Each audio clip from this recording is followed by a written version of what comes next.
Dios les bendiga, amados hermanos y amigos. Damos una cordial bienvenida a todos los hermanos de la iglesia local, Iglesia de Dios Pentecostal, Movimiento Internacional Las Vegas 1. Nuestro pastor es nuestro amado hermano Juan José de León, y hoy estamos listos para transmitir la escuela dominical de este día. Es un día muy hermoso, muy precioso que el Señor nos ha dado, y junto a mi familia vamos a adorar juntos al Señor. Y esperamos que nuestros hermanos se unan allí en sus casitas para estudiar juntos la poderosa palabra del Señor. Vamos a orar y nos encomendamos al Señor, y luego cantamos una alabanza y comenzamos nuestra escuela dominical. Padre bendito, te damos gracias en esta mañana, Señor, por tu amor, por tu misericordia, Padre. Nos concedes un día precioso, un día más de vida, Señor, en el cual podemos exaltar, podemos alabar y bendecir tu nombre. Padre, queremos venir a tu presencia y queremos presentar nuestros corazones, nuestras almas, Señor, delante de ti. Queremos primeramente, Señor, pedir que tú limpies nuestro corazón, que tú limpies nuestra mente, que tú limpies nuestra vida, Padre, para poder ofrecer adoración, para poder ofrecer alabanza a tu nombre, Señor. Queremos levantar manos santas delante de ti. Padre, perdona nuestras faltas, nuestros pecados, nuestros errores, y acepta, Señor, la ofrenda de alabanza que queremos tributar a tu nombre. Venimos juntos en familia, Señor, y como iglesia también, para adorar tu nombre, para bendecir tu nombre. Nos encomendamos en tus amorosas manos, Señor. Ayúdanos, Padre, para poder desarrollar esta escuela dominical y que seamos bendecidos a través de ella. Te lo pedimos en el nombre de Jesús. Y la familia dice: amén. Amén, amén, gloria a Dios. Vamos a adorar al Señor con una alabanza de adoración.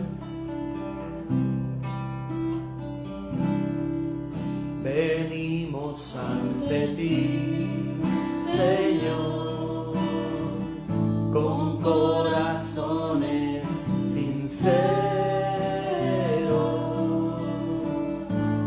llenos de alabanza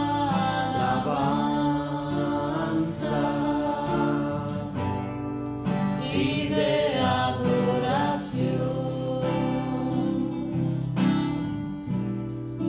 Venimos ante ti, Señor, con corazones sinceros,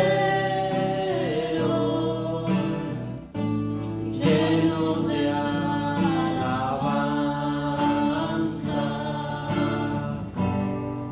y de adoración,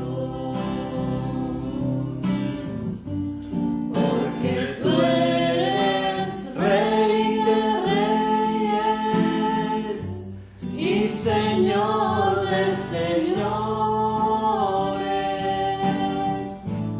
Tú eres digno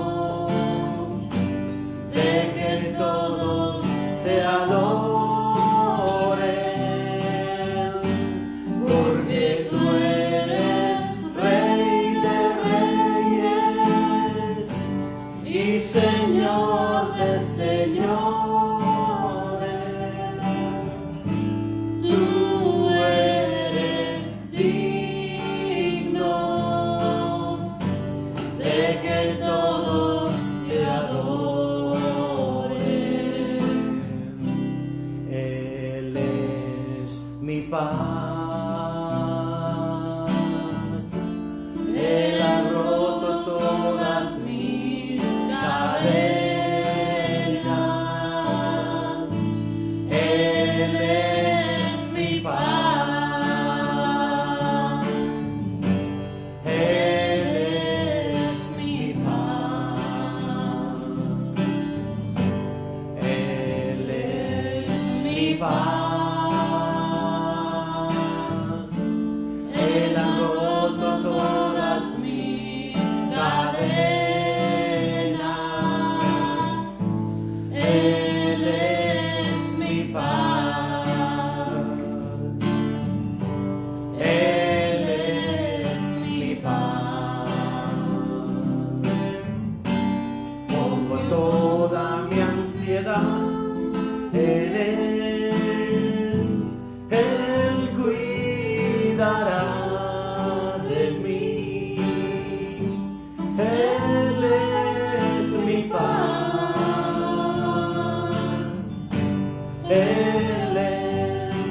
paz. Pongo toda mi ansiedad en Él. Él cuidará de mí. Él es mi paz. Él es mi paz. Amén, gloria a Dios. Hay un corito que Belén quería cantar y ese es Alabaré. ¿Verdad, Belén? ¿Quiere cantar ese coro? Amén. Vamos a cantar juntos ese corito. Alabaré, alabaré, alabaré a mi Señor. Alabaré, alabaré, alabaré a mi Señor. Juan vio el número de los redimidos y todos alababan al Señor. Unos oraban, otros cantaban, pero todos alababan al Señor. Vamos, vale. Alabaré, alabaré, alabaré a mi Señor. Alabaré, alabaré, alabaré a mi Señor. Cuando los santos marchen ya hacia la patria celestial, Señor, yo quiero estar allá. Cuando los santos marchen ya, cuando los santos marchen ya hacia la patria celestial, Señor, yo quiero estar allá. Cuando los santos marchen ya, nos vamos a gozar, nos vamos a gozar, a la gloria del Cordero nos vamos a gozar, nos vamos a gozar, nos vamos a gozar, a la gloria del Cordero nos vamos a gozar, y luego nos iremos a la patria celestial, a vivir con Jesucristo por la eternidad, y luego nos iremos a la patria celestial, a vivir con Jesucristo por la eternidad. Y como dice el pastor, usted lo sigue cantando en casa. Amén. Gloria al Señor. Doy gracias al Señor por la bendición de que Él nos concede, hermanos, de estudiar y de estar en su presencia. Amén. Y por estar juntos con la familia. El Señor ha sido muy bueno con nosotros, muy misericordioso, y nos ha concedido la salud una semana más. Y gracias a Dios por eso, hermanos, porque podemos adorar juntos al Señor. Amén. Vamos a entrar en el estudio de la palabra del Señor y continuamos estudiando la unidad, las parábolas de Jesús. Espero que usted esté listo con su Biblia para estudiar este hermoso tema. El tema de la clase de hoy es la torre incompleta y el rey que va a la guerra. El día viernes nuestro pastor trajo la exposición, el mensaje acerca de este párrafo bíblico que es en Lucas 14, 28 al 33. Y fue una enseñanza, fue un mensaje muy hermoso, y vamos a tratar de complementarlo en esta mañana, ¿verdad? La lectura bíblica, Lucas 14, 28 al 33. La torre incompleta y el rey que va a la guerra. Esa es la parábola, son dos en una. Yo le he puesto un subtema, y este subtema es calculando los costos de seguir a Jesús. Calculando los costos de seguir a Jesús.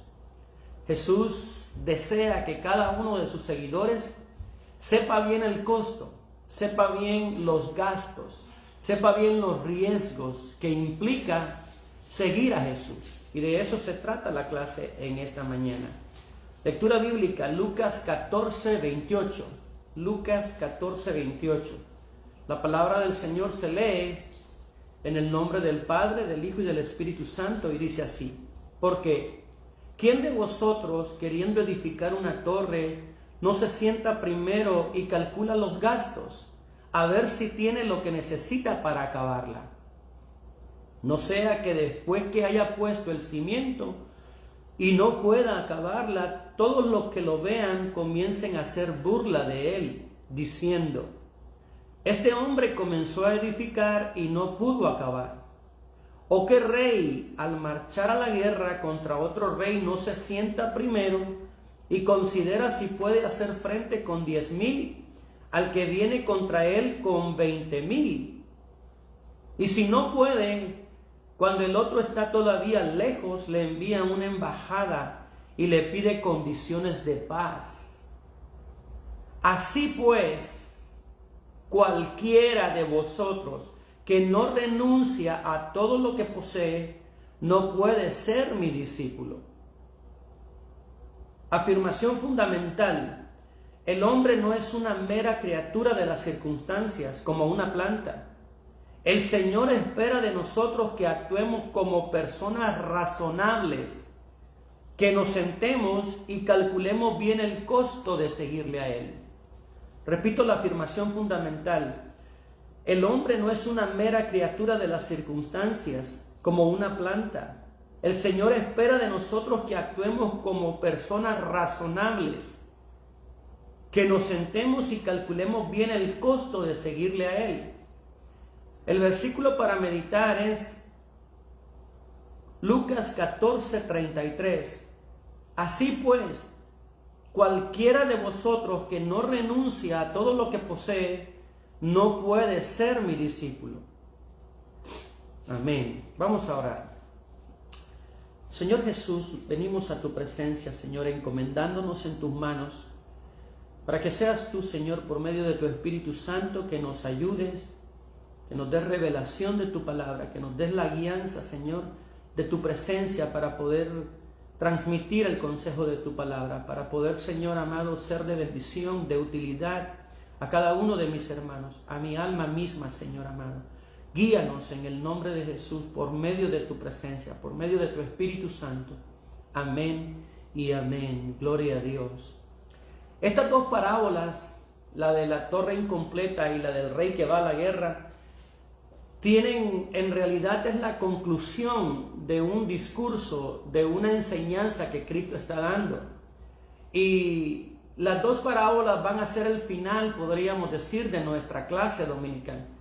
Pero la razón del por qué Cristo pronuncia estas dos parábolas tienen el origen en el contexto anterior, en los versículos que anteceden a estas dos parábolas.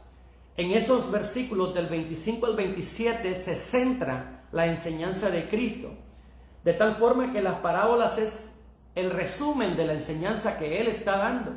Y para eso, para entender el propósito de las dos parábolas, necesitamos ir al versículo 25 y estudiar el contexto.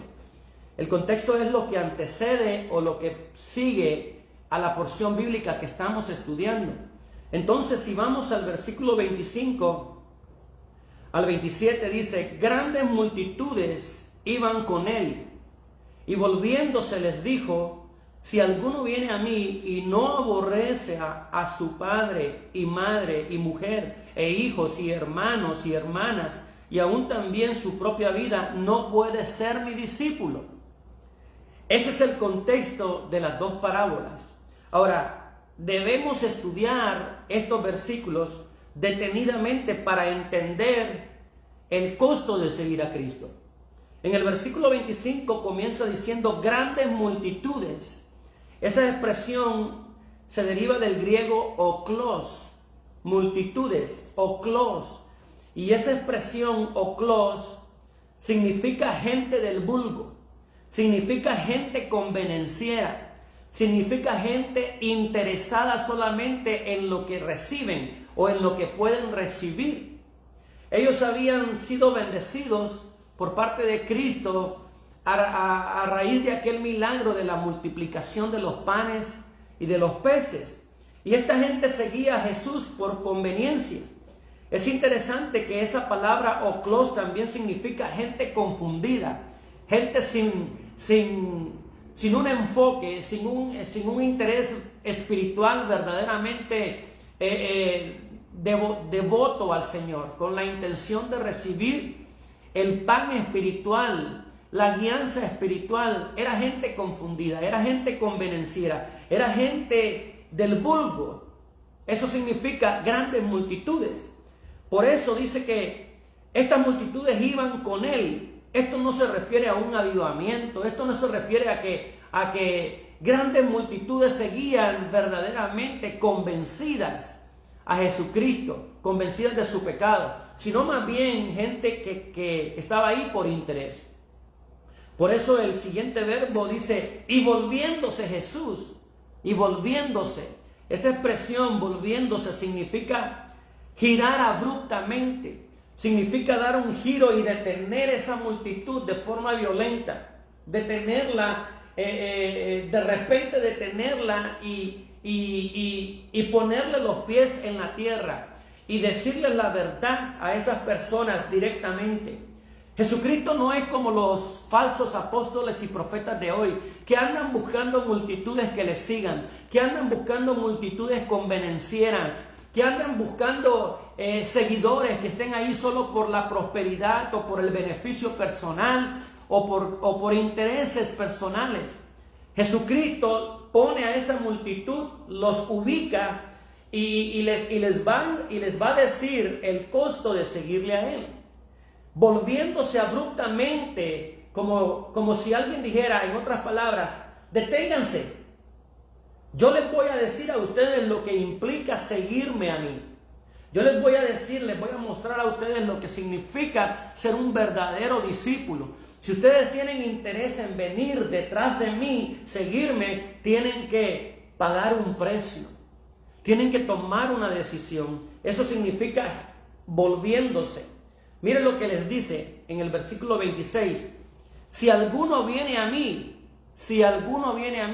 la preposición sí, ese sí que está ahí, es una preposición que implica una total voluntad. Algo que no es una decisión que no es ejercida bajo presión, sino que es una decisión voluntaria. Es una decisión que cada ser humano debe de tomar sin ningún tipo de presión. Si alguno decide seguirme voluntariamente a mí, si alguno, cualquiera que quiera venir en pos de mí, si alguno viene a mí, es una preposición que indica voluntad completa, voluntad absoluta. La salvación es para todo el mundo, la salvación es para todo aquel que quiera y que crea en el Señor Jesucristo como Salvador. Si alguno viene a mí, y luego dice la expresión, y no aborrece a su padre y madre y mujer e hijos y hermanos y hermanas, y aún también su propia vida, no puede ser mi discípulo. No puede ser, hay una imposibilidad total y absoluta de ser discípulo del Señor si no aborrece. Ahora, al estudiar la expresión aborrecer en el versículo 26, esto es un hebraísmo, es una palabra que no implica el desprecio, el menospreciar o el rechazar a nuestra familia. No es eso lo que Jesucristo está diciendo. Esto es un hebraísmo que significa preferencia en cuanto a amar. Preferencia en cuanto a amar a padre, madre, mujer e hijos y hermanos y hermanas y aún su propia vida. No puede ser mi discípulo. Entendiendo que es un hebraísmo, es una expresión hebrea, esta expresión no justifica la mala voluntad o desprecio hacia la familia, no, sino que significa que el afecto a la familia, que el afecto a nuestros seres queridos, que el afecto inclusive a mí mismo, a mi propia persona, debe quedar en un segundo plano y Cristo debe ocupar el primer lugar. En nuestro corazón, Cristo debe ser el primer lugar. Todo afecto familiar debe quedar en un segundo plano.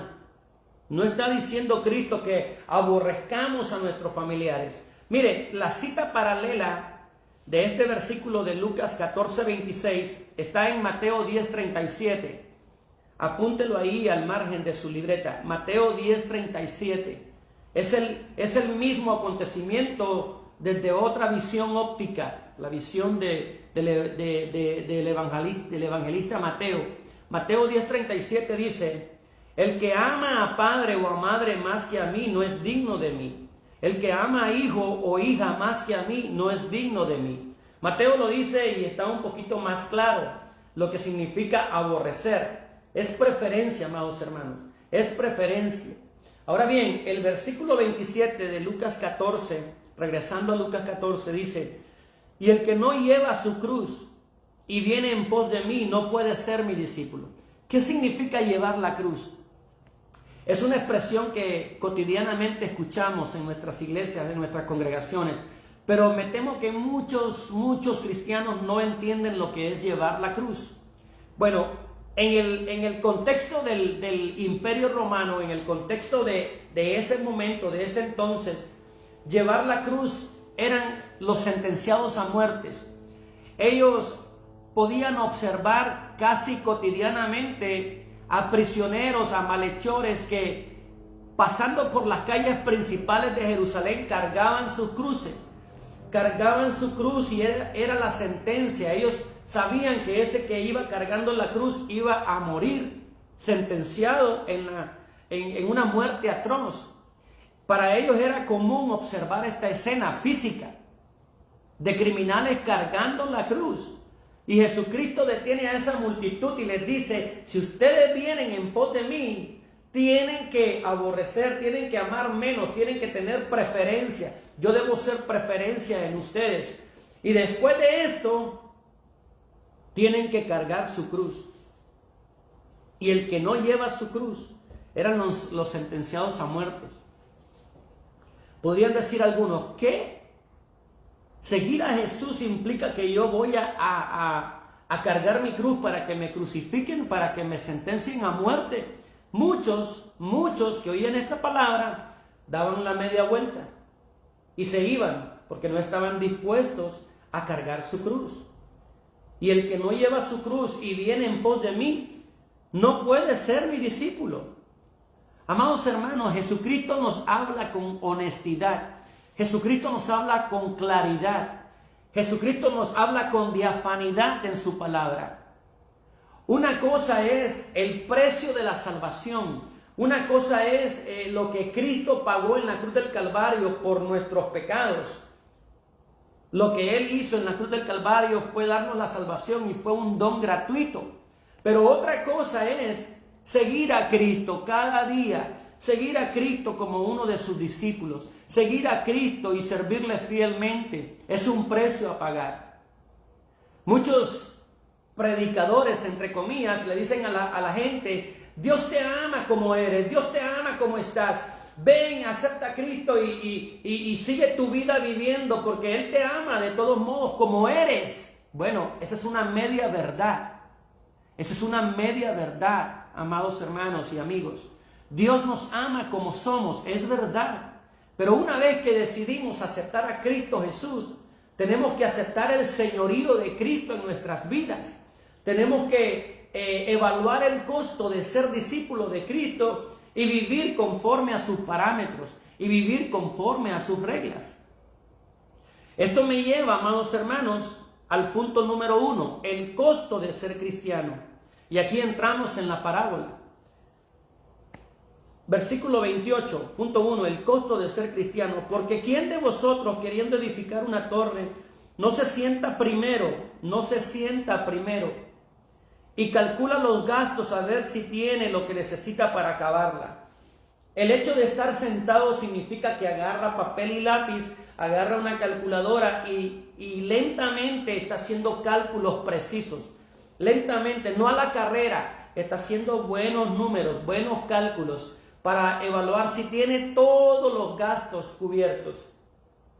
Desde los planos, desde los mejores materiales, desde el mejor hierro, las puertas, el tipo de pintura que va a usar, el tipo de fachada que va a tener esa torre, qué sé yo, tantas cosas que tiene que evaluar y tener un presupuesto bien establecido. y cubierto todos los gastos. Y si es posible, tener un extra para prevenir cualquier costo que pueda incurrir, que pueda aparecer por ahí en esa construcción.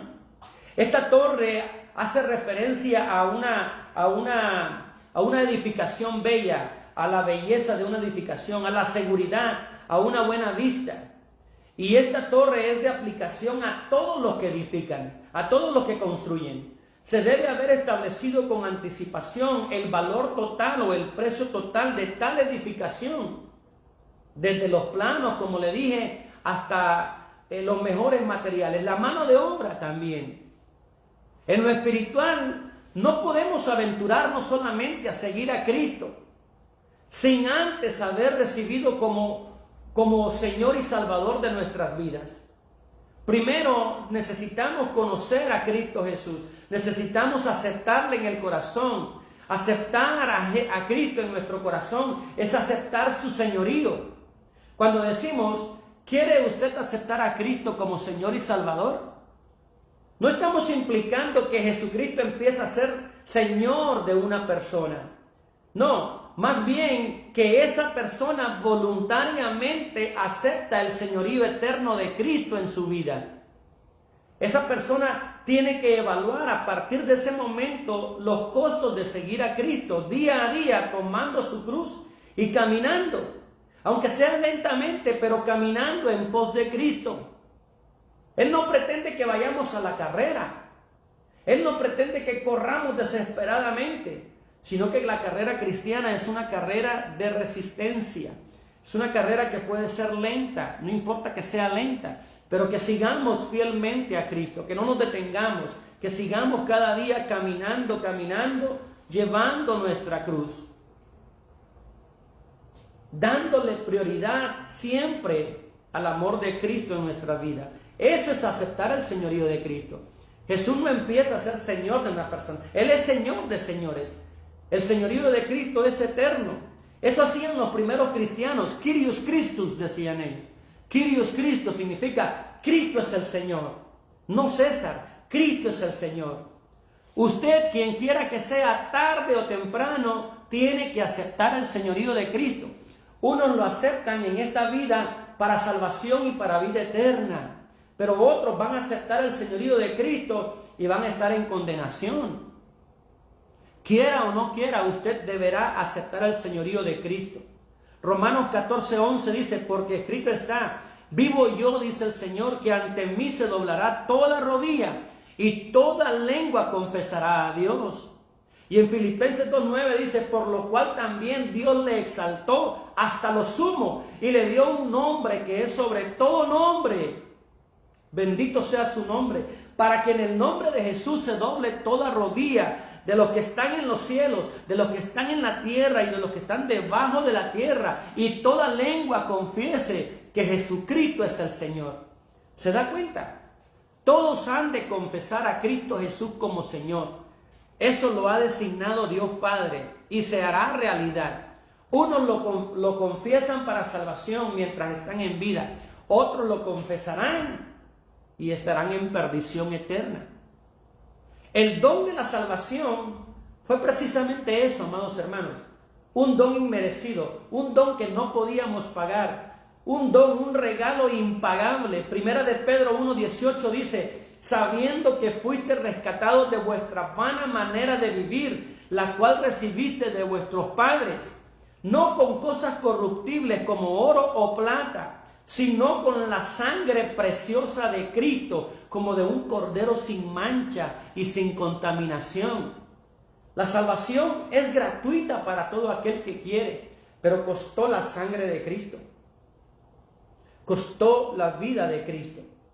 El costo de ser discípulos de Cristo es algo que debemos evaluar constantemente. En una ocasión Jesús y sus discípulos encontraron a un hombre en el camino. Lucas 9:57. Dice, yendo ellos, uno le dijo en el camino, Señor, te seguiré. Parece que este hombre era muy impulsivo. Era alguien que se dejaba llevar por las emociones. Señor, te seguiré, le dijo, a donde quiera que vayas. ¿A donde quiera que vayas? Jesús le dijo, versículo 58 de Lucas 9, Las zorras tienen guaridas y las aves de los cielos nidos, mas el Hijo del Hombre, el dueño del universo, el creador del universo, amados hermanos, aquel que dijo, mía es la tierra y todos los que en el mundo habitan. De Jehová es la tierra y su plenitud, el mundo y todos los que en él habitan. Pero cuando él vino a esta tierra, cuando él se encarnó, él no tenía nada. Él estaba sometido a la voluntad de Dios Padre.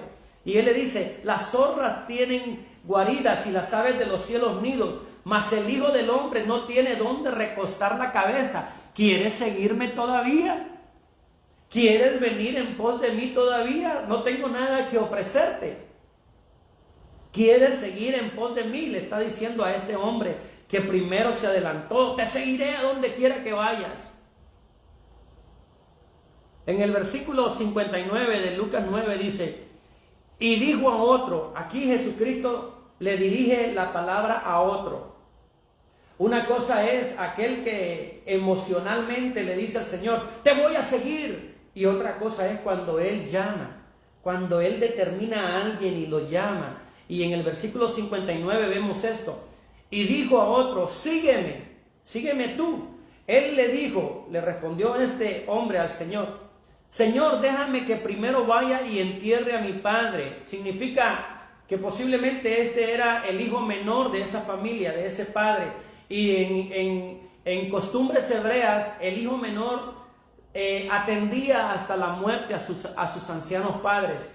Esperaba que su padre falleciera, y el hijo menor, usualmente quien cuidaba de los padres, era el encargado de enterrarlo, de echarle tierrita encima y enterrar el féretro de sus padres.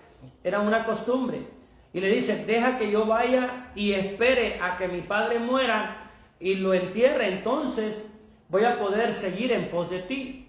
Ahora bien, Jesucristo le responde, versículo 60 de Lucas 9, Jesús le dijo, deja que los muertos entierren a sus muertos, y tú ve y anuncia el reino de Dios. Era un llamado para evangelista, era un llamado a predicar la palabra de Dios. El versículo 61 dice, entonces también dijo otro, este fue igual que el primero, este también se adelantó, escuchó lo que el primero dijo, te seguiré donde quiera. Y Jesucristo, las zorras tienen cuevas y las aves nidos, yo no tengo nada que ofrecer. Este escuchó a los dos candidatos anteriores. Y este tercero le dice, te seguiré, Señor, pero déjame que me despida primero de los que están en mi casa. Deja que vaya con los míos, que haga una reunión y que a lo mejor tú les tocas el corazón y me pueden dar una ofrendita, y me pueden dar una ayuda económica, y me pueden recolectar algo para yo poder tener donde dormir, porque pues tú dices que no tienen donde recostar la cabeza. Necesitamos recursos. Deja que yo vaya, que me despida de los míos, que me hagan una despedida y que me colecten una ofrenda. Amados hermanos, cuando uno sirve al Señor, debe de hacerlo con corazón abnegado.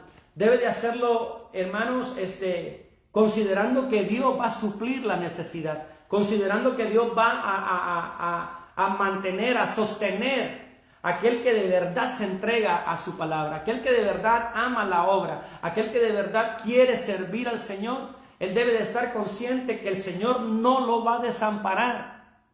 Este hombre le dice, te seguiré, pero déjame ir a mi casa, que me hagan una despedida y que me recojan algo. Versículo 62 de Lucas 9, Jesús le responde, ninguno que poniendo su mano en el arado mira hacia atrás es apto para el reino de Dios.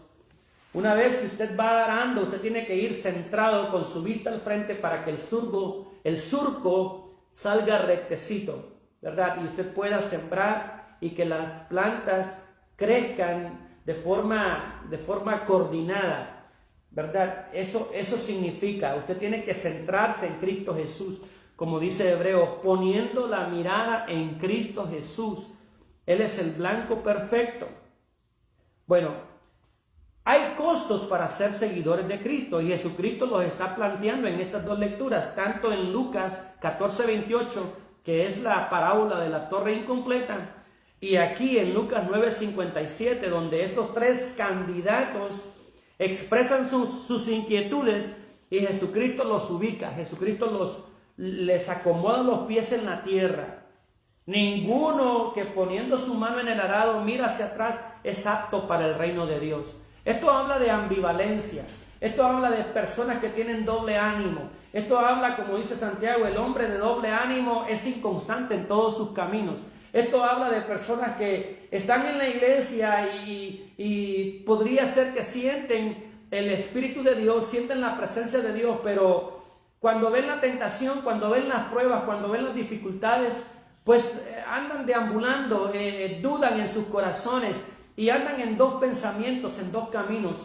No son personas conscientes que el cristiano tendrá dificultades y esas dificultades fortalecerán su fe o verdaderamente sacarán lo que está en su corazón. El Señor quiere que no seamos ambivalentes. Hay un costo para ser seguidores de Cristo. ¿Cuáles son estos costos? Bueno, el primero, hay que abandonar voluntariamente todo pecado. Hay que abandonar decididamente, voluntariamente, todo aquello que transgrede la comunión con Dios, que lastima la comunión con Dios. Cristo se dio a sí mismo, dice Tito 2:14, Cristo se dio a sí mismo por nosotros para redimirnos de toda iniquidad y purificar para sí un pueblo propio, celoso de buenas obras. El pecado, amados hermanos, rompe la comunión con Dios el Padre. El pecado lastima nuestra devoción. El pecado nos separa de Dios. Los pecadores deben abandonar su vida pecaminosa si quieren seguir a Cristo Jesús. Si hemos aceptado el señorío de Cristo en nuestras vidas, debemos obedecer los parámetros, las directrices, las reglas que Cristo mismo ha puesto, ha establecido en su santa palabra. Bendito sea su nombre. No podemos decir que somos cristianos. Saben que en Antioquía fue donde llamaron cristianos por primera vez a los cristianos, pero era un peyorativo, era un calificativo o un descalificativo, era una ofensa, era algo ofensivo. Estos son cristianos porque los del camino son cristianos porque siguen a un tal Cristo que dicen que es su Dios, pero siendo su Dios murió en una cruz y lo sepultaron y ellos dicen que resucitó.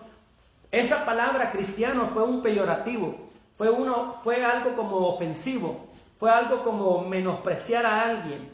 Pero nosotros que somos cristianos es porque la palabra cristiano significa seguidor de Cristo. Significa que seguimos a Cristo, que hemos aceptado el señorío de Cristo en nuestras vidas y deseamos seguirlo. Otro costo de seguir a Cristo es la rendición de nuestra voluntad. Nuestra voluntad es una parte del cargar la cruz de Cristo, de lo más difícil que puede haber. El renunciar al ego, el renunciar al yo, la rendición de mi voluntad. El versículo 26 dice, la primera parte, si alguno viene a mí. Esa expresión indica voluntariamente. Esa expresión indica que yo decido abandonar mi propia vida, mis propios intereses que lastiman la relación con Dios y decido seguir a Cristo. Esto me recuerda a Saulo de Tarso, camino a Damasco. ¿Se acuerda usted de Saulo de Tarso, camino a Damasco?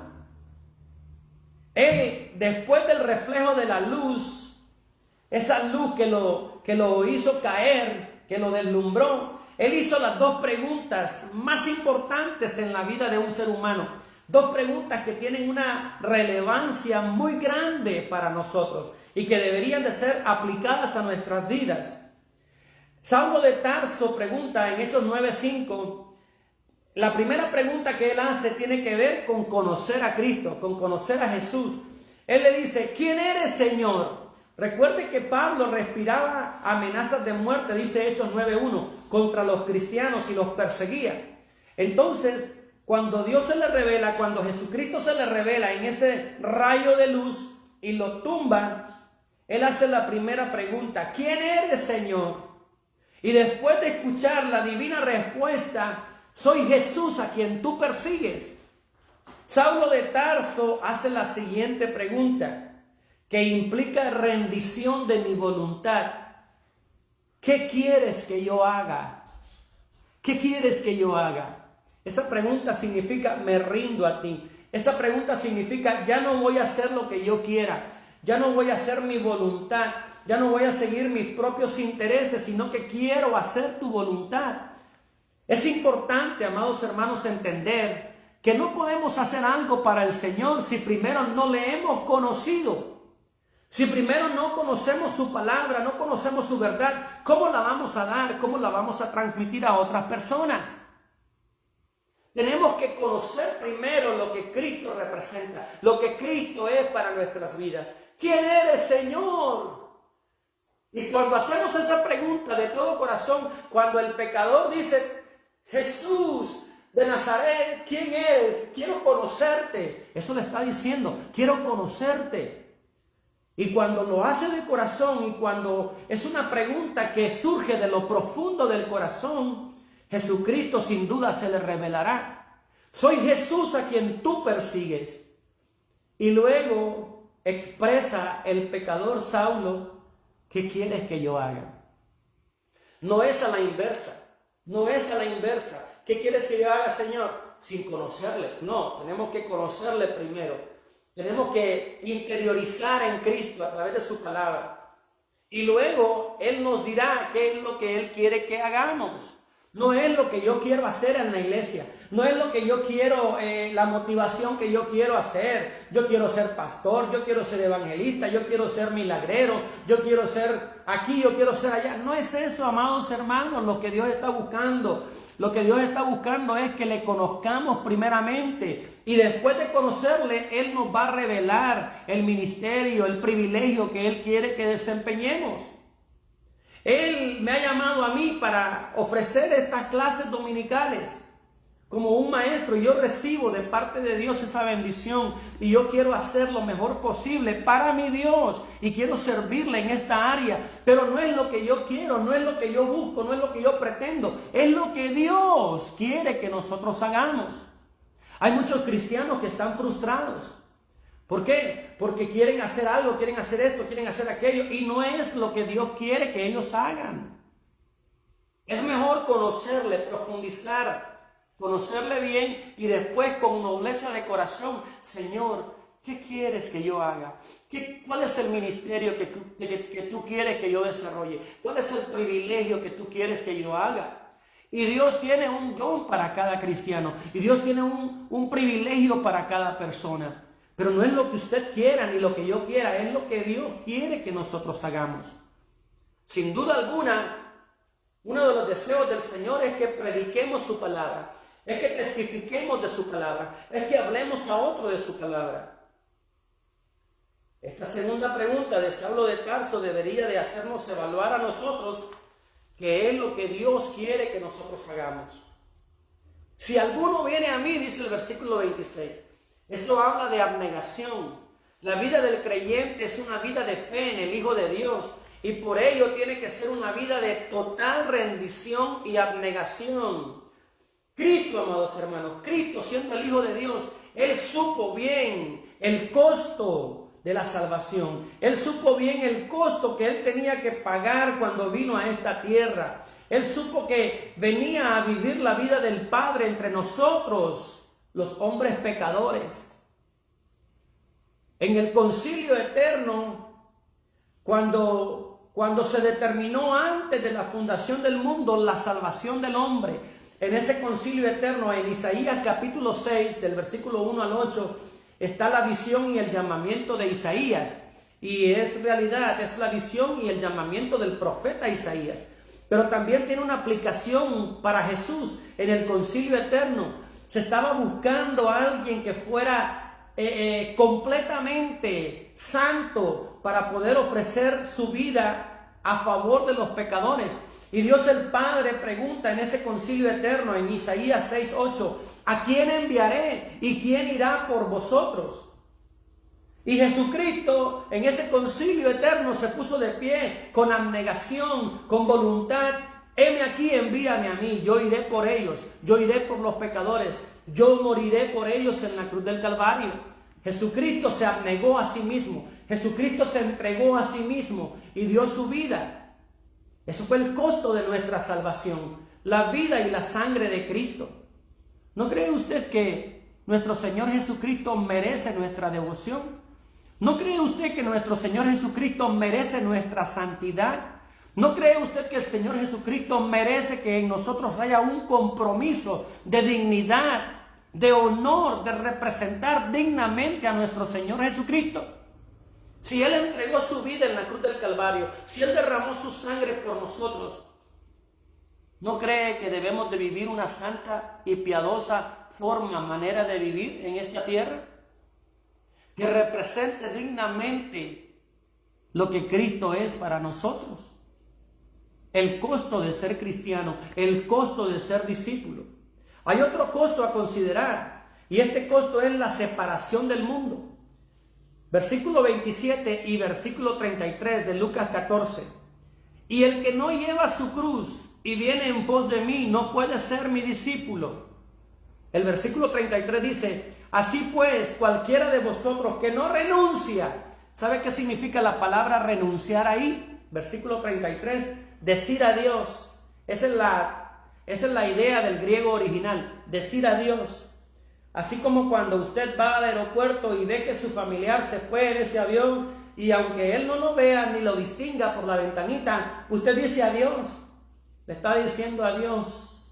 Adiós a mis intereses, adiós al mundo, adiós a lo que el mundo ofrece, adiós a todo aquello que interrumpe mi relación con Cristo, adiós a todo aquello que interrumpe mi devoción a Cristo Jesús.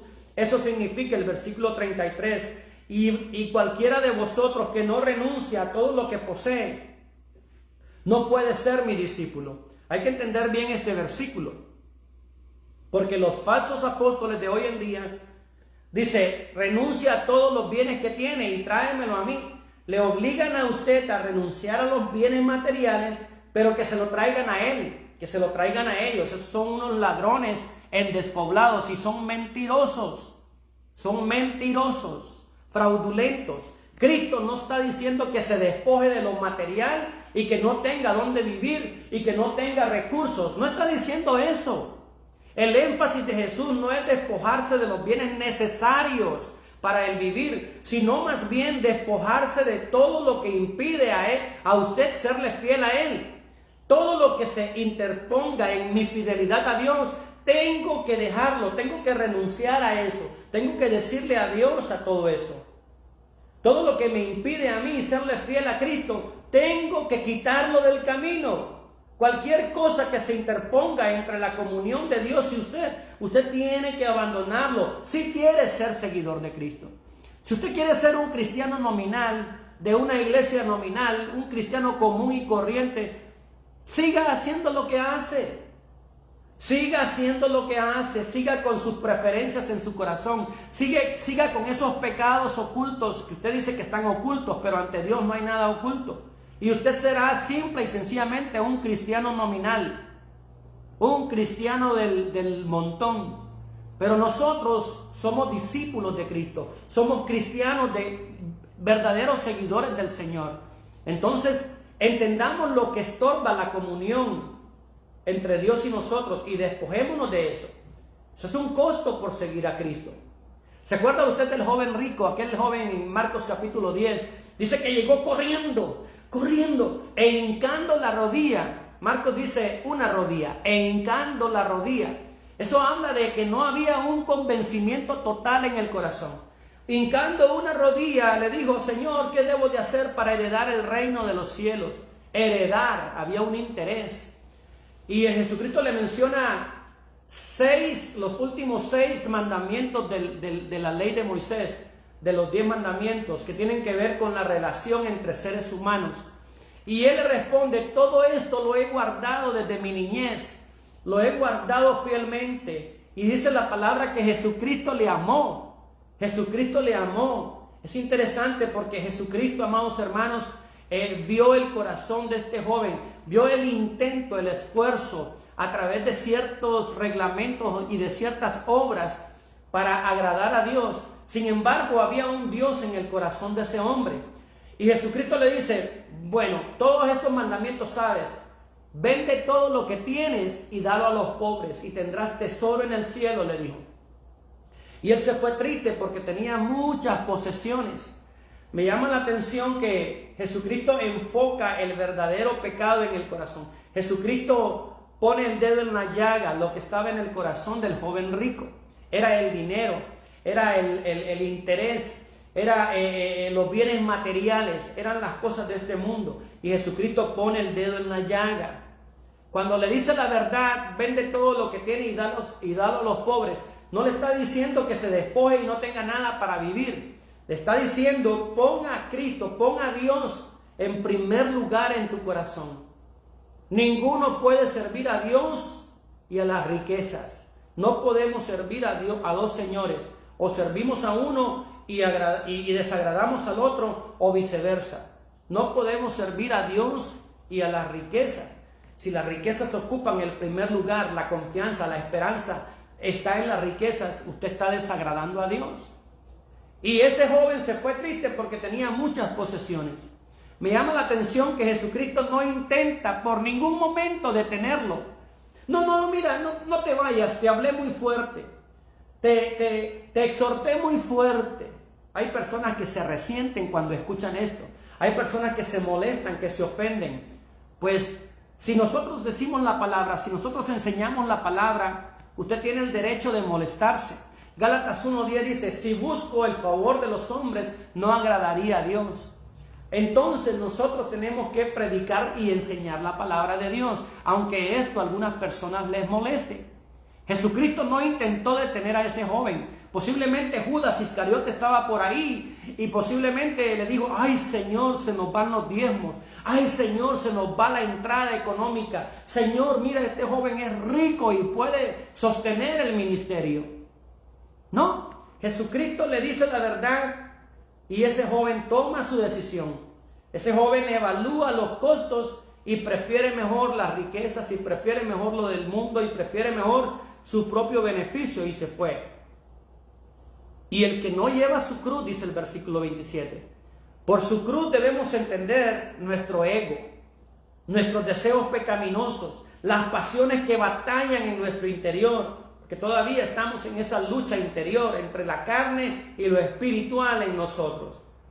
Esas aspiraciones egoístas, ese orgullo, esa vanidad es nuestro peor enemigo. Nuestro peor enemigo no es el mundo ni Satanás. Nuestro peor enemigo somos nosotros mismos, nuestra propia carne. Por eso Pablo le decía a Timoteo, procura con diligencia presentarte a Dios aprobado. ¿Por qué? Porque nuestro peor enemigo es nuestra carne.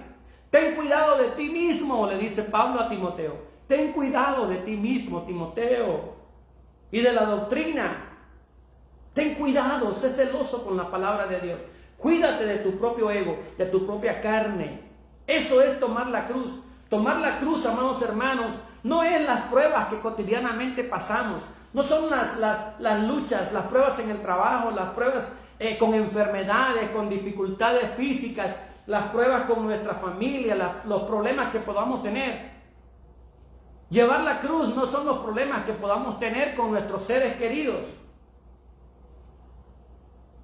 Llevar la cruz, amados hermanos, es renunciar al yo. Es decir adiós a los intereses personales que lastiman mi relación con Dios, a mi ego, a mi propia voluntad. Bendito sea el nombre del Señor. Mis deseos pecaminosos, las pasiones desordenadas que puedan haber en mí, mis aspiraciones egoístas, el orgullo, la vanidad, todo lo que en usted y en mí exista que estorbe a la voluntad y a la devoción y a la relación con nuestro Señor Jesucristo y con su palabra, debe desaparecer. A eso se refiere Pablo en Romanos 6:6, sabiendo que nuestro viejo hombre fue crucificado juntamente con él, es decir, con Cristo, para que el cuerpo del pecado sea destruido, a fin de que no sirvamos más al pecado. El cuerpo del pecado sea destruido. Debe de saber usted, amado hermano, que el cuerpo del pecado será destruido cuando abandonemos este cuerpo físico. Mientras tanto, estamos en la última parte de ese versículo, Romanos 6:6, a fin de que no sirvamos más al pecado. Es decir, que no nos dobleguemos ante esa influencia, ante esa fuerza sinérgica, ante esa sinergia de pecado que todavía está en nuestra carne. En Gálatas 2:20 el apóstol Pablo reitera: con Cristo estoy juntamente crucificado. Mi carne está crucificada, mis deseos pecaminosos, mis propios intereses, los clavé en la cruz de Cristo, dice Pablo. Cuando vienen a mi mente, a mi pensamiento, intenciones o pensamientos inapropiados, indebidos como hijo de Dios, los llevo a la cruz de Cristo. Los clavo en la cruz de Cristo, dice Pablo. Con Él estoy juntamente crucificado y ya no vivo yo, mas vive Cristo en mí. Y lo que ahora vivo en la carne, mire, lo que ahora vivo en la carne significa, cuando esas intenciones del viejo hombre vienen a mi vida, lo sujeto, lo amarro a la cruz de Cristo. Y lo que ahora vivo en la carne, lo vivo en la fe del Hijo de Dios, el cual me amó y se entregó a sí mismo por mí. Dios nos hizo de una forma tan especial, nuestra mente nos la hizo Dios de una forma especial, que no puede haber en nuestra mente dos pensamientos al mismo tiempo. Cuando somos invadidos por un pensamiento carnal, nosotros debemos de traer a la mente un pensamiento espiritual, un versículo bíblico, una porción de la palabra de Dios. Y eso rebate toda intención carnal. Así nos hizo Dios. Lo que ahora vivo en la carne, lo vivo en la fe del Hijo de Dios, el cual me amó y se entregó a sí mismo por mí.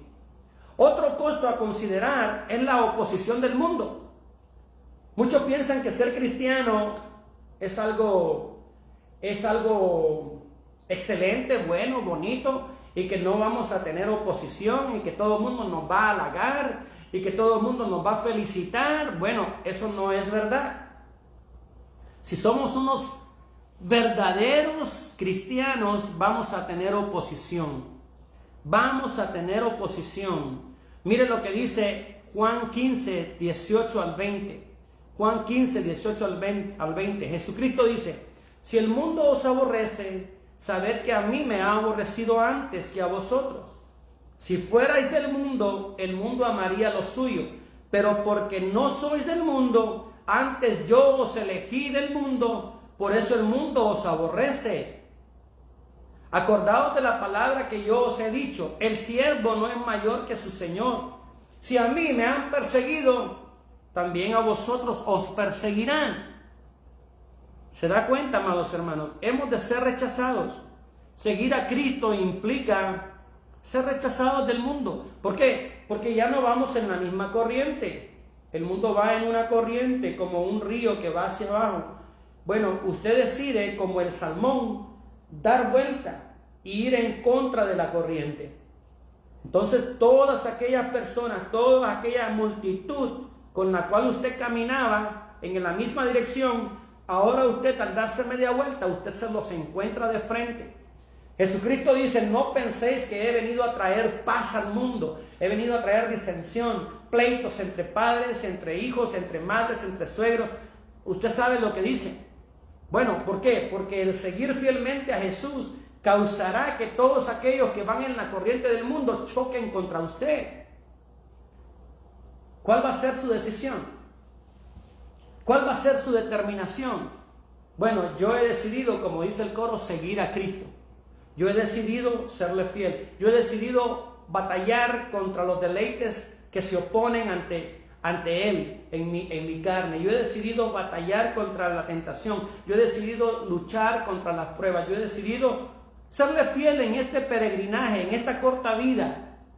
Serle fiel a mi Señor Jesús en lo que esté de mi parte, en lo que esté de mi fuerza. Serle fiel a mi Señor Jesús con todo lo que implica la naturaleza humana, la naturaleza carnal, por la cual debemos de arrodillarnos y pedir perdón constantemente.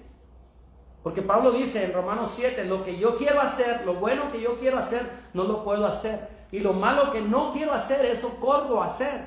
Miserable de mí, ¿quién me librará de este cuerpo de muerte? Mas gracias sean dadas a Dios por Jesucristo, que nos da la victoria, dice la palabra.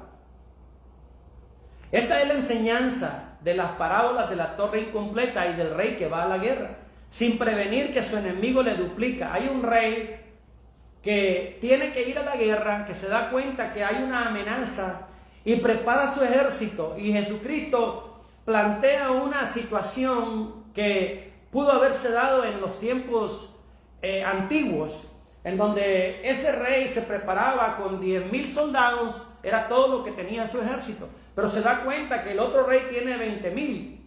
Entonces evalúa los costos, evalúa los riesgos y piensa con cordura.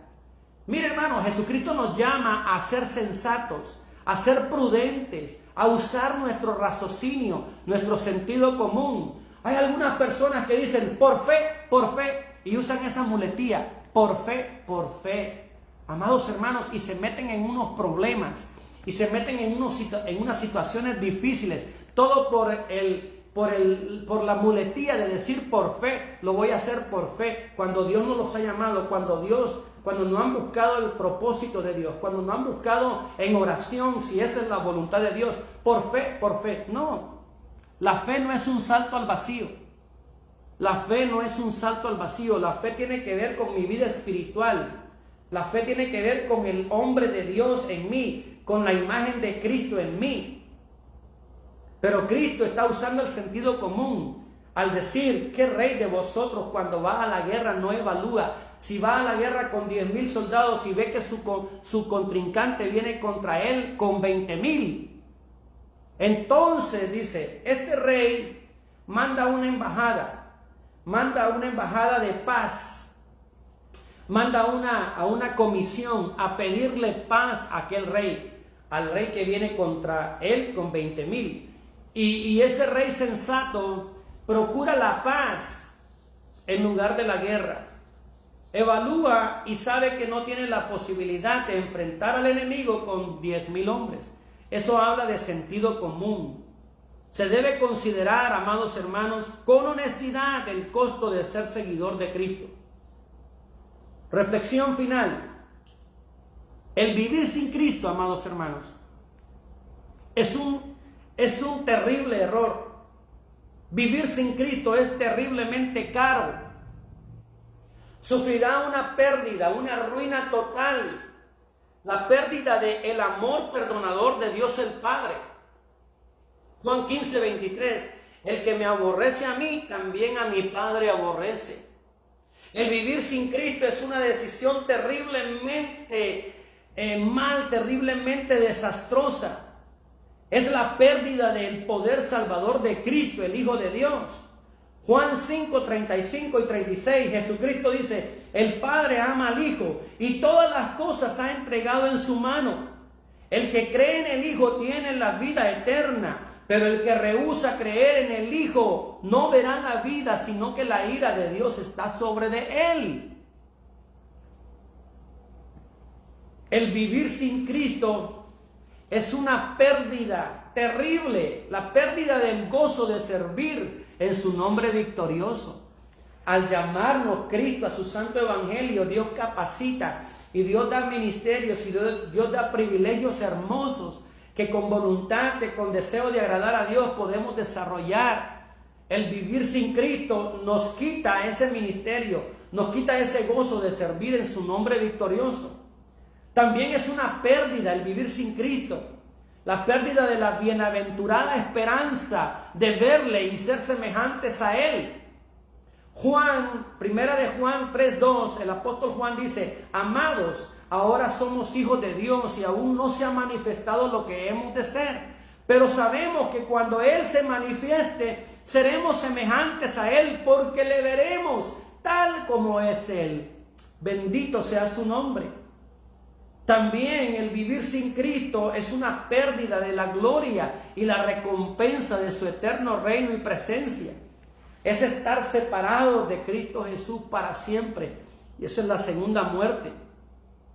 Amados hermanos y amigos que nos ven, deseo dejar una daga en su corazón. Deseo dejar un pensamiento incómodo en su mente y en su alma.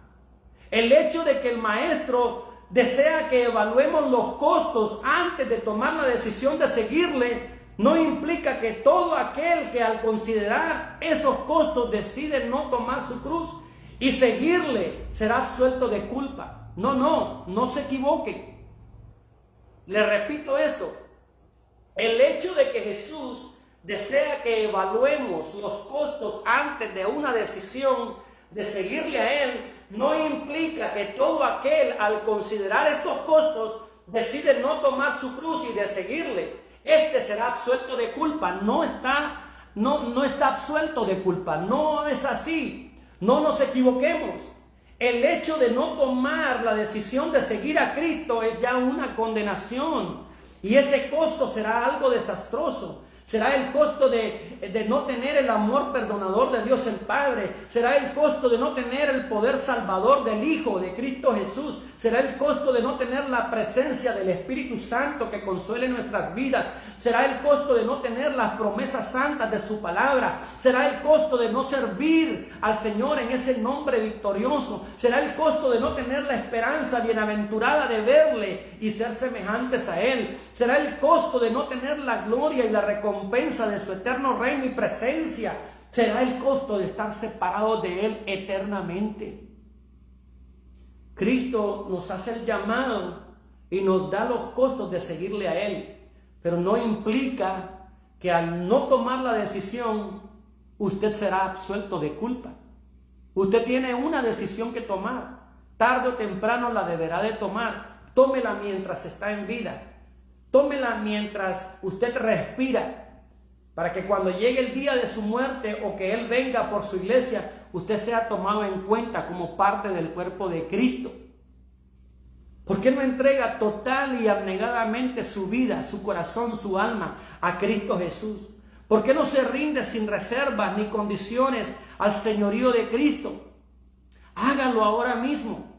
Si así lo desea hacer, ore juntamente conmigo una sencilla oración, pero una oración del corazón. Recuerde que para Dios es más importante un corazón honesto, un corazón sincero, un corazón doblegado, humillado, entregado, que las palabras antisonantes, que la mucha retórica. Lo que Dios quiere es escuchar su corazón arrepentido. Ore juntamente conmigo. Señor Jesús, sé que tú eres el Hijo de Dios. Sé que tú entregaste tu vida en sacrificio perfecto en la cruz del Calvario. Sé que Dios el Padre con poder y gloria te levantó de entre los muertos. Por medio de tu palabra comprendo que la salvación tú la otorgaste gratuitamente en la cruz del Calvario. Y todo lo que tenemos que hacer es creer en tu sacrificio expiatorio, en tu sacrificio perfecto y santo. Creo en mi corazón que tú eres el Hijo de Dios, que tú eres el Mesías prometido, que tú te encarnaste, ofreciste tu vida en la cruz del Calvario, moriste en la cruz del Calvario, fuiste sepultado y resucitaste al tercer día. Creo en mi corazón esa gran verdad y te recibo como mi Señor y Salvador. Ahora pongo mi voluntad, ahora traigo a la cruz, ahora traigo a tu altar todo pecado, todo deseo personal que se interponga entre tú y mi vida, que se interponga en mi relación contigo. Deseo pagar el precio de ser uno de tus seguidores, uno de tus discípulos. Te pido que me alientes, que enfuerces mi corazón, que me des corazón valiente, que me des corazón esforzado para seguirte solamente a ti, tomando cada día mi cruz. Ayúdame a serte fiel. Ayúdame a no avergonzarme ni a claudicar cuando mi fe en ti sea probada. Ayúdame cuando el mundo me agobie. Ayúdame cuando mis familiares y mis seres queridos se opongan, Señor, a tu palabra. Se opongan a la piedad en mí, Señor. Se opongan, Señor, a que yo siga tu voluntad. Quiero vivir una vida digna de ti. Quiero vivir una vida que honre tu nombre. Una vida que honre tu palabra. Todo esto lo pido en el nombre de Jesús. Amén y amén. Gloria al nombre del Señor. Si de todo corazón usted entrega su vida a Cristo, si usted ha entregado su corazón a Cristo y se ha rendido a Cristo, usted forma parte de la familia del Señor. Usted forma parte de la familia de Cristo. Le invitamos a asistir a una iglesia cristocéntrica, a una iglesia bíblica, doctrinal, donde se enseñe, donde se predique la palabra de Dios. donde se enseñe cada día la voluntad de Dios a través de su palabra, donde se adore, donde se alabe y se glorifique el nombre del Señor Jesús.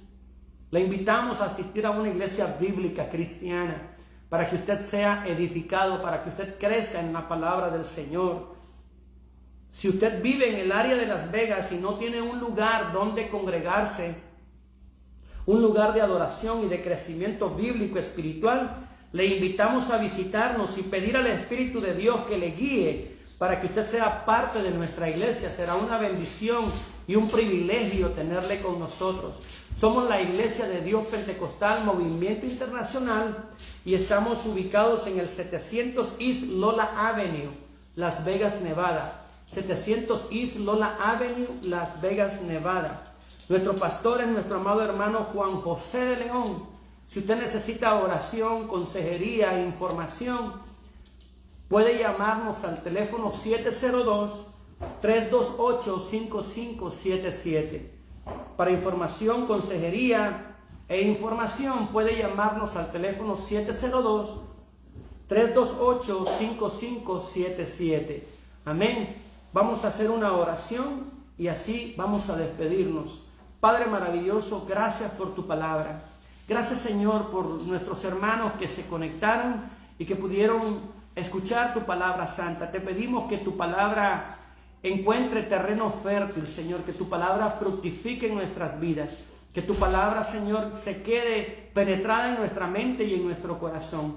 Bendice, Señor, la congregación, bendice a mis hermanos en cualquier lugar del globo, Padre, del mundo, en cualquier lugar del planeta que se conectaron y que escucharon esta enseñanza. También bendícelos con tu palabra. Señor, pedimos de una forma especial por cada uno de nuestros hermanos, tanto de la iglesia local como de la iglesia en general, en casa de oración, en la región del Pacífico. Cada uno de los hermanos que está sufriendo, Señor, este agravio del COVID, Padre, esta enfermedad y cualquier otra enfermedad, Padre, confiamos que tu voluntad perfecta se está realizando.